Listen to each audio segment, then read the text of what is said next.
My name is Joe Walker. I'm a film editor. I was lucky enough to receive an Oscar for my work on Dune, Part 1. Most people will not remember the fantastic speech, I've got to say, that I did, because it was slightly eclipsed by Will Smith punching Chris Rock in the face. Anyway, my speech went down a whole lot better if you want to seek it out on YouTube. Denis, merci du fond du cœur. This is a tribute to you. Thank you. Thank you.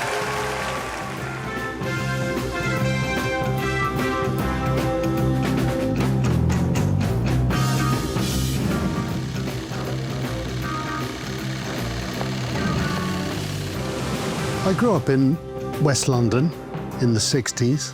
My grandfather was a conductor and sometime composer. He was a great influence indirectly. There was a lot of music around. She encouraged me to do piano lessons, and I became eventually kind of keyboard player in bands. You know, I studied that quite hard and I ended up doing a degree.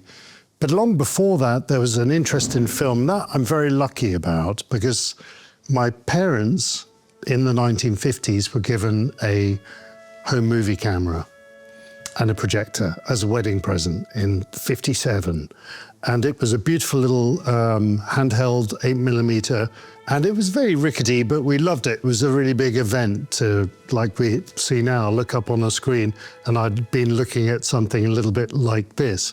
So I was the kid that got to learn how to make joins, funnily enough. I took it upon myself. I was really interested in looking at 8mm frame by frame. That's my family. It's my father. He was a teacher. That's me. Very trendy. And my mum?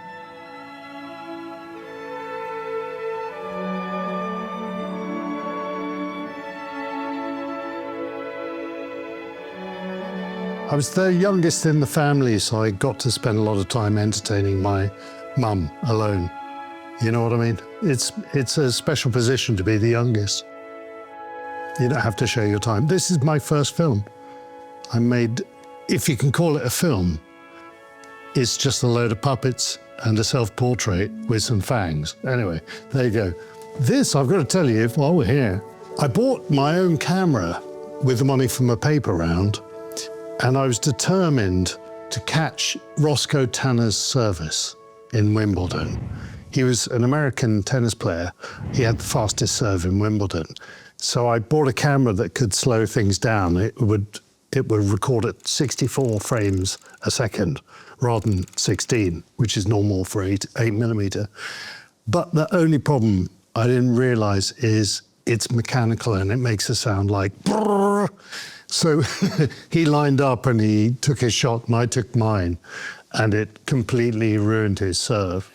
And I was ejected from Wimbledon, age 12.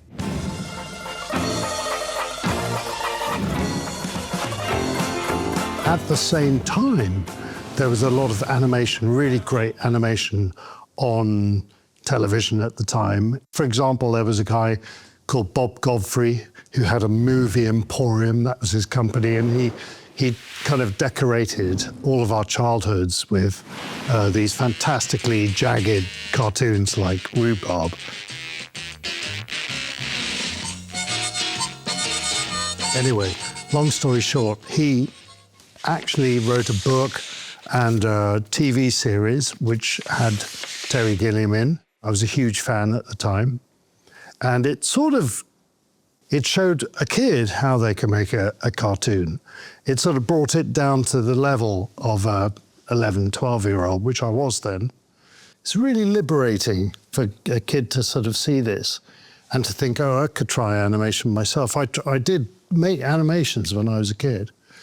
That was the biggest experiment in my bedroom, if you like, was looking at how movement works frame by frame, and I would just click pass, you know, and just look at a frame and work out how the sort of dead came to life, if you like. It was fascination with movement.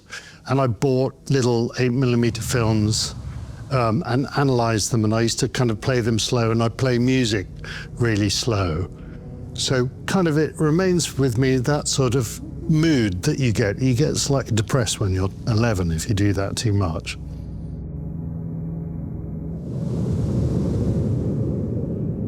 To be really frank with you and honest, two things happened at the same time. In 1974, this show came on and my interest in film started, and my father died. So he was very young, I was very young. And there's a tiny bit of me that wonders whether a Jungian psychoanalyst would have a field day and say, it's all about trying to bring the dead to life. The film used to burst in the projector and you have to cut it out because it's like trying to kind of mend something. There's nothing more dead than a still frame of film. It's not quite the same as a photograph. It's like, because sometimes the movement isn't crisp, it's blurred, or it isn't a perfect still. It's a moving image. And the creation of, animation seemed to be very much what it was about. Come on. During the pandemic, I kind of picked 10 things on Instagram to try and reflect the things that had interested me growing up on film. And I probably skipped forward a little bit, to things like Eraserhead. That was the first film I really went to see because I wanted to see it, rather than going with a friend. It was like I'd heard about it and it was a midnight screening. So that's where I discovered David Lynch, and that changed a lot of things in my head. I could see what was possible. And he also sort of seemed to come from an art, that background in art and short films. It kind of appealed to me. Onibaba is a film that I'm very struck by. If you look at Onibaba from the point of view of use of images and sound, it's very atmospheric and grotesque in a way. It concerns two women who try and survive by making returning soldiers fall to their death in a pit. And they come up against a greater force than them in a man with a samurai mask. Brazil is another one, Terry Gilliam's Brazil, which always, I think I went to see that about 5 times while it was out in the cinemas. The kind of amazing exaggeration, everything down to the lenses and how distorted they are.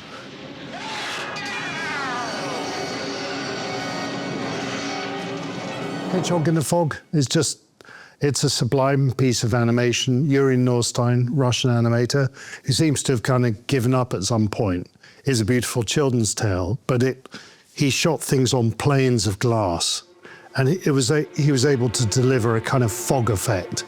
And there's a beautiful shot looking up at a tree, which is really the best.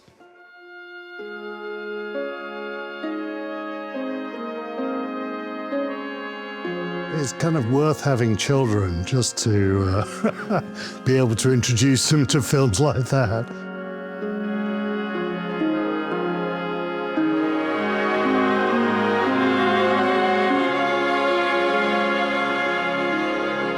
One of the great things about being 18 in 1981 was the beginning of Channel 4 and Film 4. And so there was a surplus of really great material coming, like Draftsman's Contract was one of those early films that was shown on Channel 4, and I think it was a BFI film. So there was a lot going on. There was a new channel on television. And a little bit later in that decade, as the Iron Curtain came down, we were starting to learn about things in places like Prague and Warsaw and kind of different art movements that had been hidden for a while. And something that absolutely blew me away was the work of Jan Švankmajer. I have the brothers Quay to thank for introducing me to that. They're identical twins working in animation who settled in London, still live there. I saw very early, amongst all the kind of plethora of information about the Czech film industry, a film that they made which was a homage to Jan Švankmajer.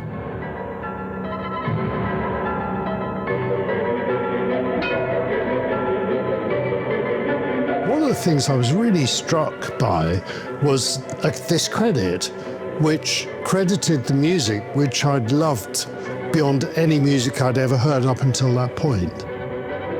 they gave an equal status to the director as they did to the composer. Liška was really the Ennio Morricone, I think, of the Czech Republic. He was very prolific, very inventive, extremely good with instruments and particularly choir. He used choir in a very instrumental way, without necessarily words, but with syllables and tick-tack and tick-tack.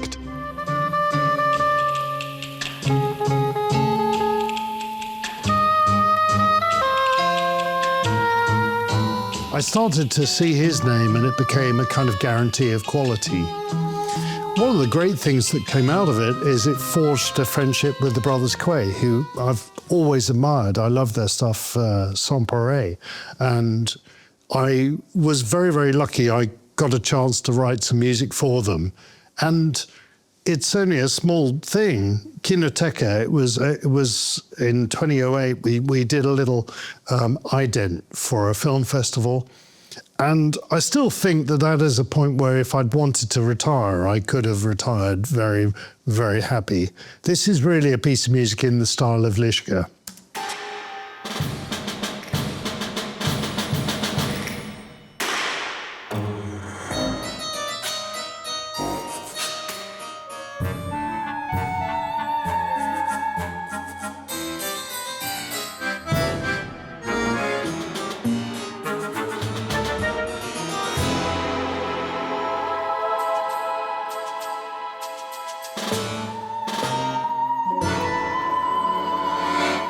I'm not trying to say it's a brilliant piece of music I wrote there, but it was like a day's work or 2 days' work or something. But it was just sort of the climax of so much fascination I have for Czech surrealist animation. God bless me. One of the things that Liška was famous for was finding the rhythm in a scene. And I wrote to Švankmajer and asked him why he never used a composer that much hardly at all, after the death of Liška. And he said that Liška was the only one that could find rhythms that even he didn't know were in there.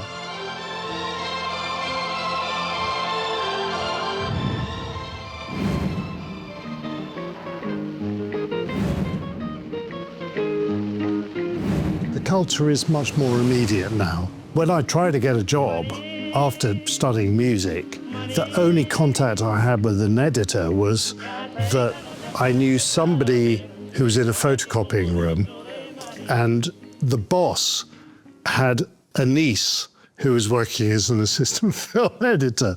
So I kind of tracked all that through and found myself, luckily, working on Wednesday mornings and learning how to sync up film. So I kind of started on film, and that was my way in, and she was so patient and kind. And then, luckily, after that, I spent many years working as a sound editor. I was good with sound because of my degree in music. So I started to get work. I got known as a good sound editor, and I was creating films with gorillas and monkeys and half man, half gorilla babies and all manner of things.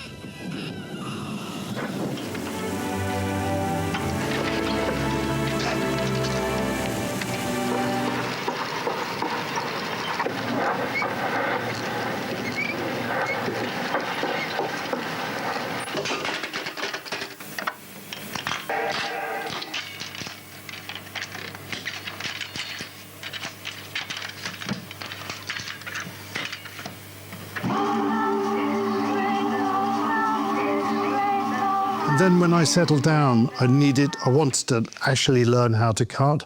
I was desperate for somebody just to show me how, to get into the mindset of an editor. I was lucky. I had a fantastic mentor called Arden Fisher.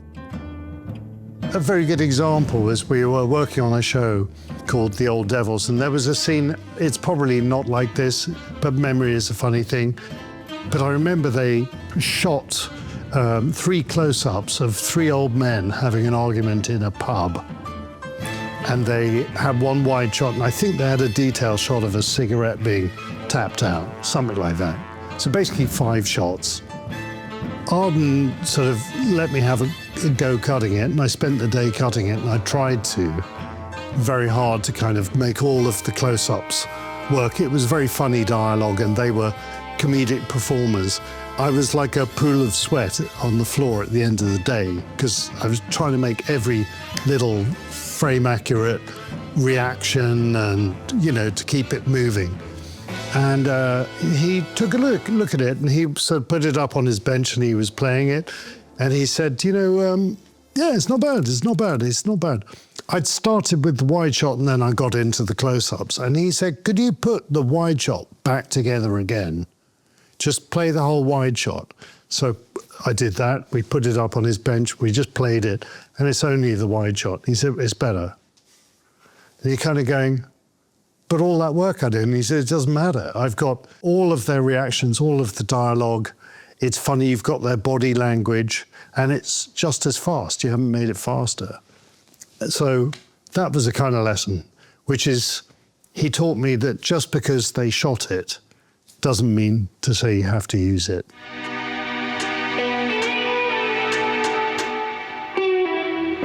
If you want to see his work, then, you know, there's a series he did called Edge of Darkness, which was groundbreaking, and it won every BAFTA and every award, left, right, and centre. It was very unusual, and a lot of people were on the rise, including Arden, who'd been arts documentary editor. Arden was an unconventional thinker. You know, if people did a scene in a crowd and people were passing, he would deliberately not cut on a pass. Sometimes people shoot like that to give, you know, to hide the cut. But I learned another thing from him, which is he was quite proud of the cut. You know, he likes making an impression. So somebody would move, then he'd cut, then somebody would be halfway through moving. If you understand it, it's like a kind of perverse sense of editing. I think I learnt a lot at the BBC, but there was also a huge amount that I wanted to avoid. The tradition when I was being taught was that you respected the actor's own pace. I was kind of always slightly more of an interventionist than that. I wanted to kind of like push ahead a little bit sometimes, slow things down at other times. I was kind of felt like if I had a role, it was to dance with that actor's performance. And so I kind of arrived a little bit later than those people who decided that what you do is you stay faithful to a performance.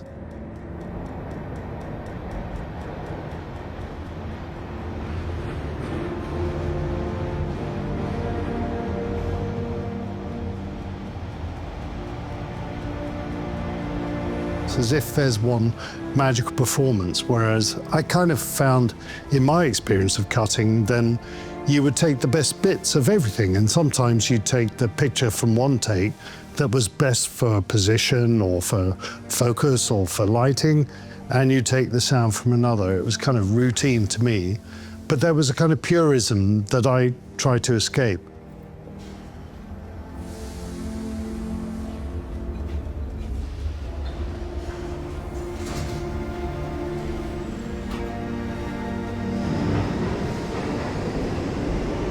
So talking about pace, it was kind of different to how I was taught. I kind of discovered, pretty much working with Steve McQueen, I think more than anybody, about the kind of push and pull of an editor's work in a scene, that you can contract and expand time. It's a kind of superpower.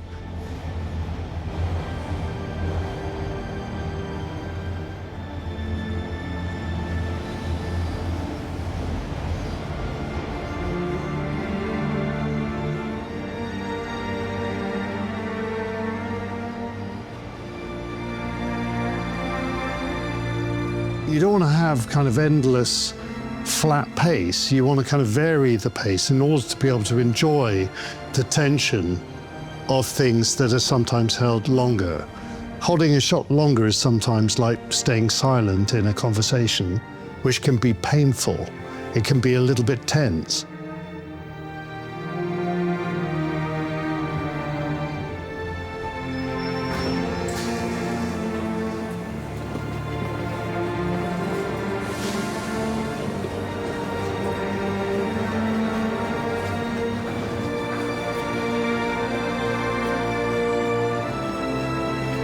Really tugging at that with an audience can create a thirst for a cut, and where you deliver that cut can be interesting. It creates a rhythm, it creates a tension.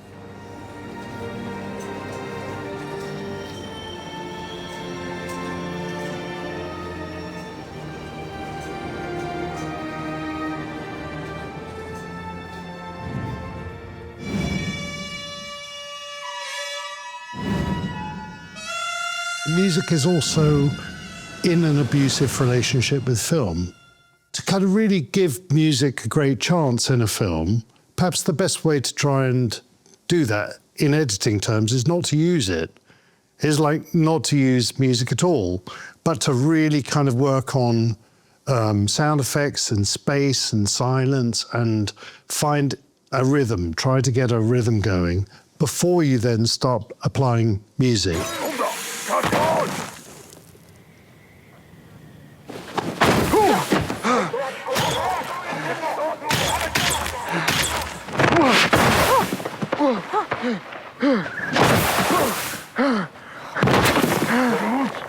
Chauncey?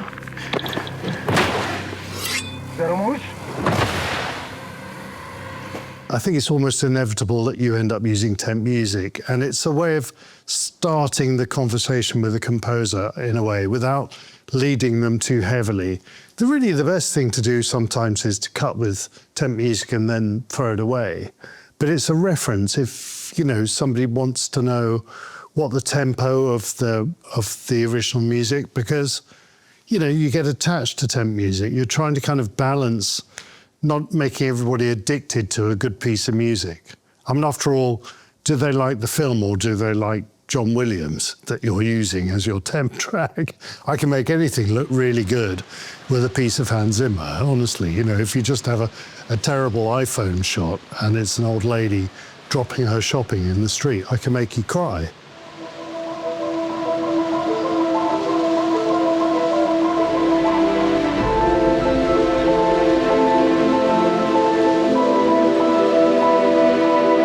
One good thing about having studied music, and I studied not classical music, but 1960s music a lot.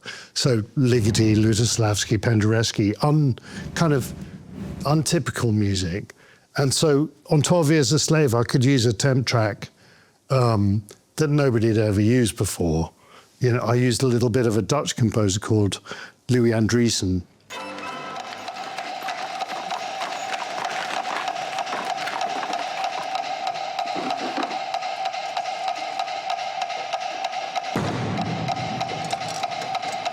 All right, come on. Move. Come on.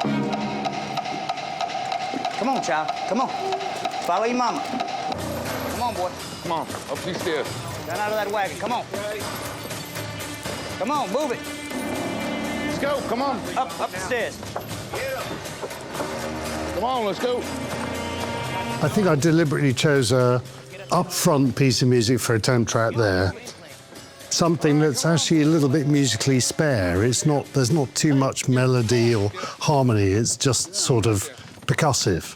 And it just seemed to go well with the kind of rhythm of things. And I've got to say, that whole scene evolved a great deal. There was originally a plan to shoot a kind of proper steamboat in a wide shot, but it's turned out to be very expensive. We didn't have the right boat, the right water.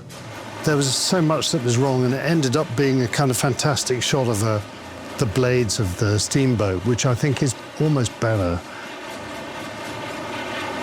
It draws attention, as does the music, to the industry of the slave trade.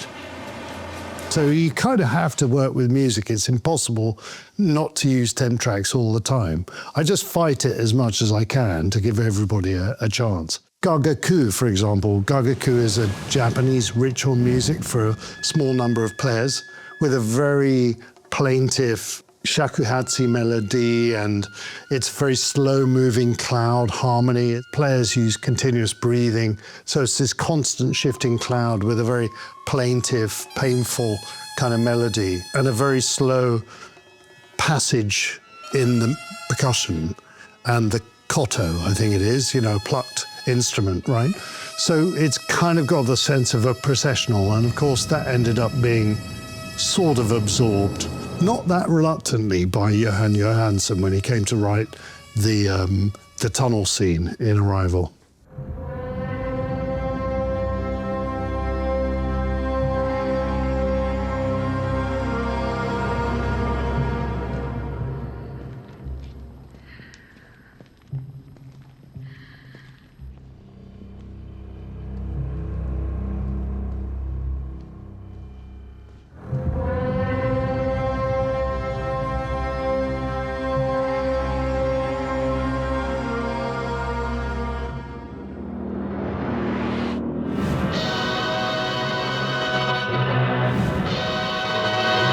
When you're an editor, how do you learn the script? You've sort of got to learn the script the way that an actor would, and you have to kind of, like, I used to find writing something really helped dig it into my memory. And also you get these kind of scene casts that you can put on a wall, and when the dailies are coming in, you can sort of look at it and go, in this scene she must be tired because she's just taken a hazmat suit off, or, you know, there's some sense of the continuity. You can see how it's going to fit. And of course, it makes it very easy to kind of swap the order around if you want to do that later without getting bogged down in the join itself. I think the most important thing is to find out the horizontal aspects of this story, and then you'll find the vertical. If you only obsess on the cut, then you're going to get lost. It's the content, it's the story, it's the kind of thing that engages you, what's in front of you, not where the cut is. Ignore the cut and that will come to you. So in the case of working like this, sometimes you don't want to get bogged down in thinking about scene changes, this doesn't cut with that. You just want to do a thought experiment and look at the film in the air and see how it works if you move things around. With Arrival, we were trying to condense the middle of the film. The script was great, but at one point, Denis and I felt like there were too many scenes inside the spaceship, and that they slightly devalued the moments that were very special when you were there. Denis was doing a fantastic kind of striptease of revealing things bit by bit, gradually throughout the film. So at some point we had to cut a bunch of scenes out, which were all to do with teaching, basically, and we wanted to cut down the fabric of the middle of the film. There was a scene where Amy Adams' character, Louise, starts losing her mind, and everybody gets worried and they decide to fire her temporarily.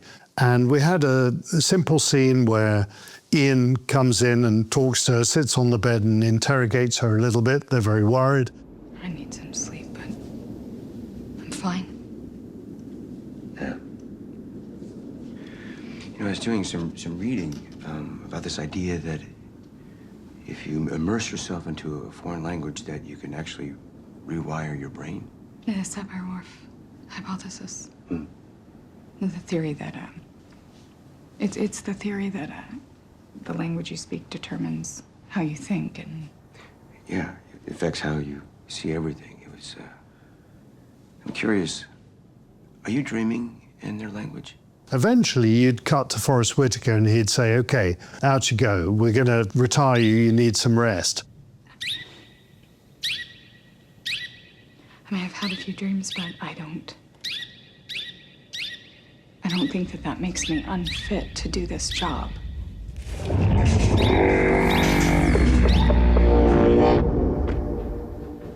It was very important to me, this moment. This was a kind of real transformation for me as an editor, because how do you save the scene? As soon as you cut to Forrest Whitaker, it goes down the rabbit hole. We had to find some different way of including that information. Could we write a voiceover? Could we add it as a line somewhere? But it felt too significant to throw it away. So Denis did say to me at one point, why don't we just cut the bits that we want and omit the rest? And inside me is like 20 years of the BBC, and kind of the easiest answer in that situation would be, it's not going to work. It's not going to work. As soon as we cut to Forrest Whitaker, just try it. It gave us the benefit of a sudden jump cut, which gives you a sense that things aren't how they really should be. And the film isn't very jumpy like that. There's very little, whereas, you know, you're cutting from Ian to Ian in a different position. It's a jagged cut. Then you get this fantastic performance from Amy, where she's studying off camera. So it creates, everything I've been talking about is about that tension of waiting to cut. You know, it's really, really important to kind of have this, where's the right moment to cut? We hold it for a long time so that you're desperate to know who she's talking to effectively. It just so happened that day we had a kind of test, an animation test of the heptapod walking. We'll go, okay, well, we're going to use that. Let's use that. And you get the benefit that it's a nightmare. You're starting to see inside the character's mind, which is a really great thing. I don't think that makes me unfit to do this job.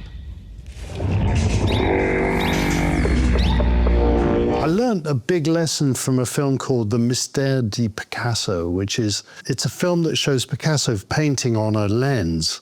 You don't necessarily see Picasso, but you see a picture taking place. And at some point, he does a doodle, and it's the perfect Picasso doodle. And then before you know it, he starts adding other brushstrokes to it. And there's a bit of you that goes, stop, stop, you're ruining a perfect pattern. And then he turns it into something else, a centurion or a chicken, whatever it is. It's sort of, it's both, and it's better. And it's, you know, I think he just kept things pliant and kept moving until they'd find it. And that's a really important lesson as an editor, to kind of keep, you know, to be too didactic, I think, is not helpful. We found a lot, improvised a lot on Arrival.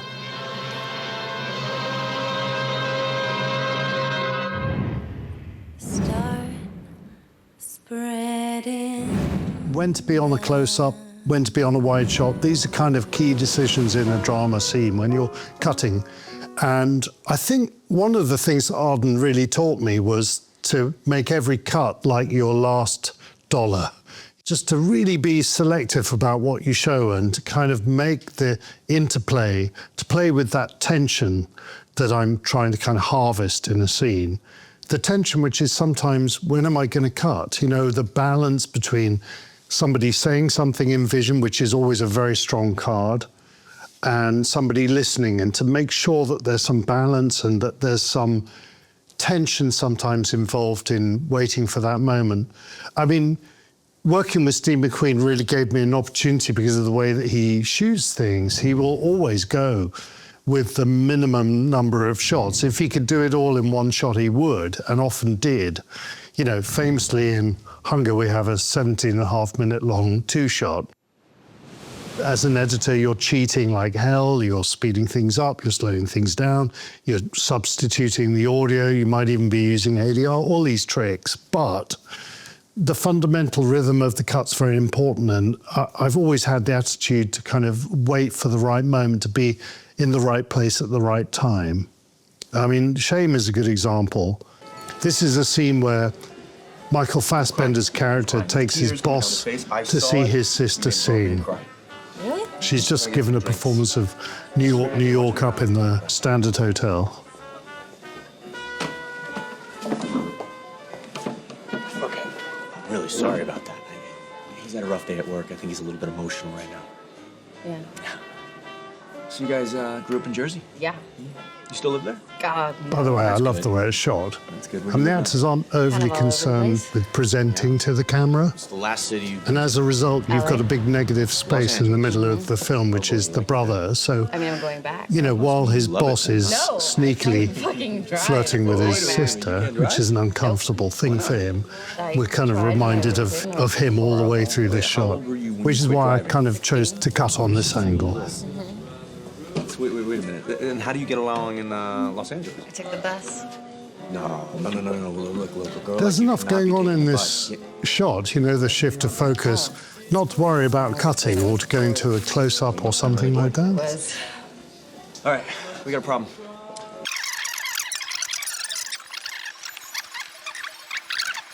Yes! Champagne for everybody. The Champagne. whole table. Come on. Champagne.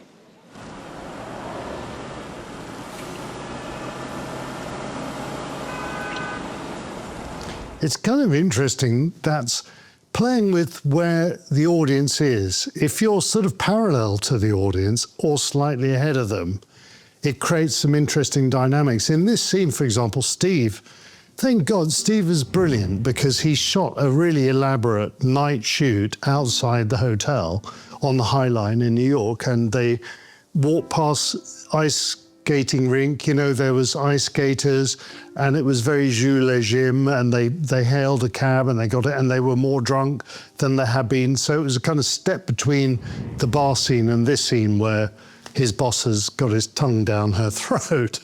At one time I said to Steve, can we just try it one time? I just want to show you what it looks like without that scene in the middle. And that hard, abrupt cut into the future is something very satisfying. If the audience knows where it's going, Steve, thank God, he saw it and he said, yes, perfect. And he cut the scene. He never asked to see it again. There was no DVD extras. It was just on the floor. It was extremely expensive, I'm sure, but it was like a great way of using the edit to kind of deliver a punch.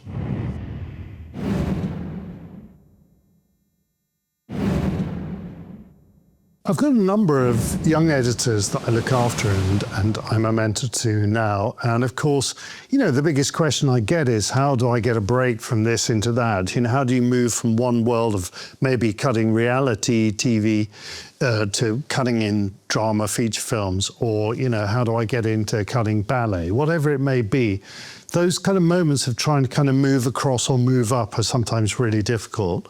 And I have to tell you, from my own experience, I couldn't have predicted where I got my break from. I desperately tried to get onto a number of films for many years, and at one point I even gave up editing for a couple of years because there just wasn't the right kind of thing coming my way, and I went back to music and wrote, you know, film music for a little while. But when I came back, there were more interesting things being offered. It just happened that somebody was looking for something. I didn't deliberately go out and find that connection. It was an accident. I think the only thing I can learn from it is two things. One, when you don't get a film, don't take it too personally, because I look back and I'm so glad I didn't do those films that I didn't get. Even when I was cutting really disposable television work, doing 2-3 minute films every day for educational programs, which I did for years at the BBC. It's like, you never know where it's going to go. You might end up with a director who's going to make a fantastic documentary, and that's going to take you off. And you have to keep going. You can't learn anything without doing it. You have to kind of practice all the time. Get used to people being in your room, over your shoulder. Short films, you know, even your own material. I could never learn Avid or anything without actually having something to cut. If it's just reading a manual, you're not going to learn anything. You need to learn how to do it under pressure. And the second thing is, give it your best all the time, and somebody will notice and you'll become indispensable.